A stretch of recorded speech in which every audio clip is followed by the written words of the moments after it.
Hello beautiful, this is Natasha Medina. Welcome to Nat's Beautiful Life, and today we're going to have a little bit of a heart-to-heart, and I have filmed this video several times, but it just wasn't what I wanted. I don't know, so I'm going to try again. Today I'm going to talk about disability and being sick and fun things like that. So number one advice that I can give to you whenever someone in your family or a friend or something says, tells you that they are sick, don't ever say, well, you don't look sick, or, no one would ever know. Well, the problem is, it's, my face is not what's sick. It's my stomach, my heart, and my brain. So just kind of keep that in mind.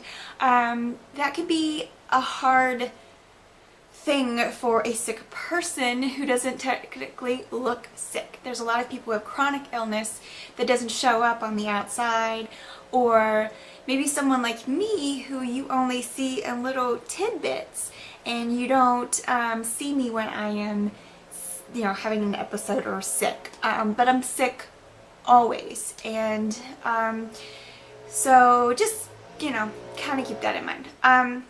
So I'll go ahead and tell you a few things about me. I've had 14 procedures and surgeries in my life. I'm gearing up for number 15, and I'll tell you about that.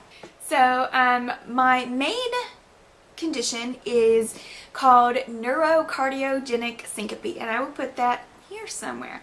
And what that means is my brain and my heart do not talk together very well, and so my blood just will kind of lay on my legs, and I can't stand up for very long still because of that. And so my heart will not be getting the blood it needs pumping back into it, so it freaks out and is like, I've got to pump, pump, pump, and get that blood going back up. And then my brain is like, something's happening, the heart is going too fast, and so it completely shuts me down, like boom, unconscious, heart stops, everything. And even when I was in middle school and high school, this would happen, and it got to the point where people would just leave me on the ground, like at school or something, because they knew I would eventually wake up. What the doctors were concerned with, once they found out, I was like 19 when I was actually diagnosed with what I had, their concern was that one day her heart will not start on its own again, so we've got to do something. So I actually have a pacemaker. You can see my hanger thing. You can see my scar there, and so that's what I'm about to have done again in the beginning of the year. I should be getting my second pacemaker. I've had this one for 11 years, so I got it rather young, and it was not fun, but it keeps me alive. It's not on all the time, so it doesn't keep my heart at a rhythm. What it does is it monitors, and when my heart gets too low, it pumps really fast for 2 minutes, reassesses, and sees if it needs to start back again, or if it can just let my heart bump on its own. And because of that, I can really feel it kick in, and it's not comfortable. The problem I've been having lately with my everything is that I do have severe chest pain and pressure all the time. Like, I go through that.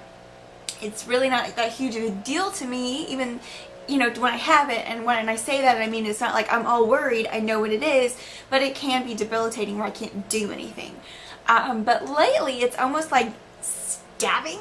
So I have that. I have horrible chest pain, and then lately I've got where I can't breathe, so it's like some days I'm like this and I'm okay and I can talk, but other days I'm like just like gasping for air, and that's not pleasant. I also get, and this is an all the time thing, I get really dizzy and disoriented, and I'm very skilled in the catch myself on a door or a wall or a person move, because I will fall, and I have fallen into things and broken things in the house because I have fallen into them. So That's no fun. Also, what else happens with the heart? Oh yeah, so I can't just like lay in bed and then pop up. It's like kind of like a process, because if I were to just jump out of bed, boom, I would pass out. It would not be pleasant.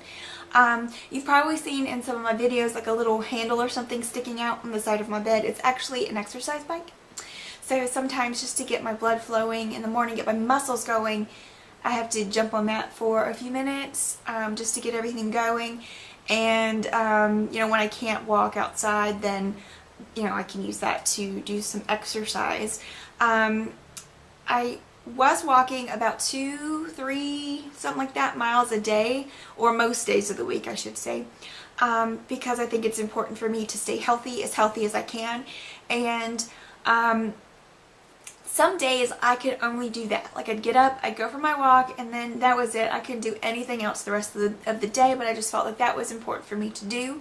The last 2 times I tried to walk, I actually got maybe a quarter of the way in, half the way in, and I had to stop. I had severe chest pain, couldn't breathe, and so I've had to back out on that. And then if you've ever known anybody who has a heart condition, when the weather gets cold, it does make it hard for us to breathe outside if the you know, the heart's pumping and, you know, everything's going. So I've kind of had to move my activity like that indoors. I do have a joint and muscle condition. It's not really debilitating, but it is annoying and it can be painful, and so I have to be careful in this cold weather. Stairs can be very hard, and then once again, that's another reason why I have to get on the bike. Not only does it get my, you know, my blood pumping, it gets my muscles moving. And yeah, sometimes they just feel like they're just crickety old things. That's awful. Yeah, so yay me. Okay, so the next thing I have a stomach issue. I won't get into too much detail of that because, I mean, who wants to talk about their digestive system? But that has been really awful the past few years especially, but I've always had some sort of issue. But I have no lining in my stomach or esophagus. I have violent IBS, where it's like, you know, both ends. It's not, that's enough said. Pleasant. It's not pleasant. I have a lot of pain in my stomach. I have been on a medication for 2 years, about 2.5 years now. And ever since that medication, it has just been like wonderful. But the last time I went to the doctor, he's like, you should not be on that medication for this long. It's not good for you. You have until such and such, which will be like June of 2014, to get off of this medication. And I'm like, I don't know what I'm going to do, because literally my stomach feels like it's on fire if I don't take this medicine. So that's no fun. And the last thing that I really struggle with is seizures. And they have been documented. I've had all kinds of fun tests. I've had the EEGs in the hospital where they put all the lights in your face. I've had the ambulatory EEGs where they put all the nodes on your brain and send you out to live your life for a few days. And so they know that they're there. They're not sure what they're caused by. They don't know if it's a side effect of the heart or if there really is something different in my brains. You know, it's not absolutely certain. So, and when you get to the point where you are like me, and I am sick of doctors and I'm sick of medication, and I won't take anything that the side effects are worse than what they're trying to cure. So I take a bit of medication, but it's nothing like I would be on if I just took everything that they were like, take this, take this, take this. And so I tried it and have been even sicker, and you know, so they kind of decided, yeah, you're right, we should just back off on some of this. So yeah, so that is kind of my basic issues that I deal with. And I know, like I said, you guys get to see me chipper and all this. So I film on days when or moments when I'm doing well and when I can breathe and all that. And it's just a fun thing for me to do, and it's something I can do at the house, and it's really great. So I really enjoy it. This is a fun thing for me to do, and I feel like I'm actually accomplishing something and doing something, so that's great.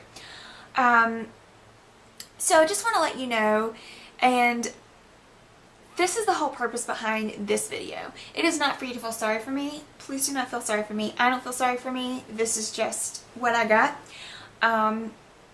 Whatever, you know? There's two reasons why I think something happens to me. Number one is so that I can be a better person and I can be a stronger person and learn more about myself and life and love, you know, other mysteries.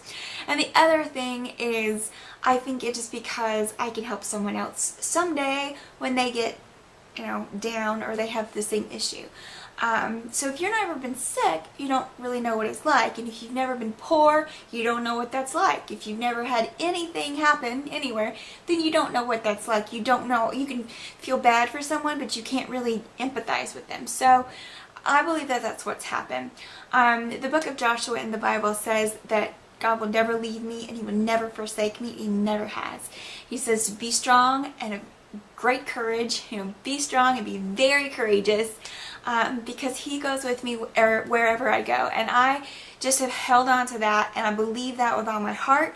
And I just want you to know that you are not alone.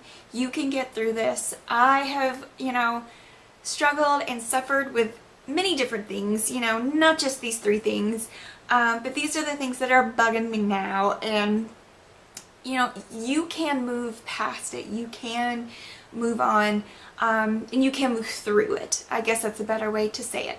If you have a chronic illness, there may never be a time when you don't have it, but you can move through it. You can have a life. You can live. You can be happy. Just remember, you are not alone.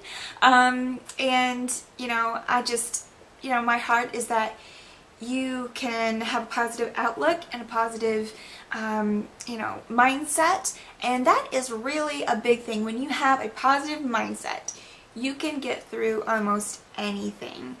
So, yeah, that's all I want to share with you guys.